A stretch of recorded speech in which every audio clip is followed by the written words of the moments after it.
If you truly cared about teenagers, you'd want to reintegrate them into the adult world.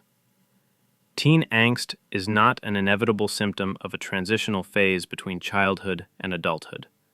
It's a rational, maladaptive reaction to a cruel, irrational social dynamic.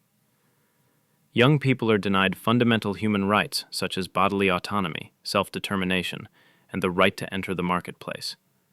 In other words, they are locked out of the very systems that allow a person to function as a citizen of society. The result is dependency by design, a system where capable young people are deliberately kept powerless and economically paralyzed. As psychologist Dr. Robert Epstein observes, this contradiction between biological adulthood and social imprisonment has devastating psychological effects. Imagine that your mind and body are telling you that you're an adult, while all the adults around you insist that you're still a child. You're ready to take responsibility, to make choices, to contribute. But every time you try, you're told to sit down, be quiet, and wait your turn. That constant contradiction breaks people. It breeds anger, helplessness, and despair.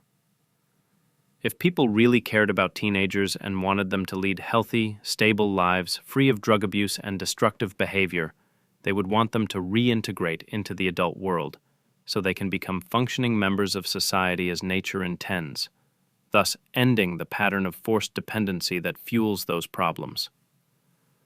They would also stand firmly against any kind of abuse being done to them, condemn every instance of that abuse, and ensure that the abuser is held accountable, regardless of their social status or relationship to the victim. They would be willing to recognize the need to reform the social structures that make such abuse possible.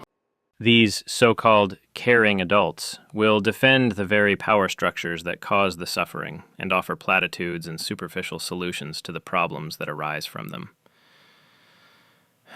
No intelligent person truly believes that someone develops suicidal ideation for no reason because their brain's not fully developed.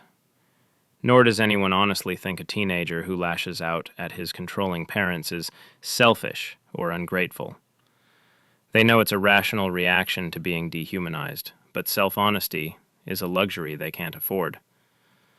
Admitting the truth would shatter their worldview, thus they remain trapped in cognitive dissonance.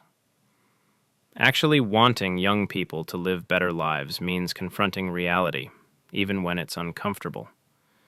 It means dismantling the social structures that make some dominant and others powerless, no matter what that demands of you.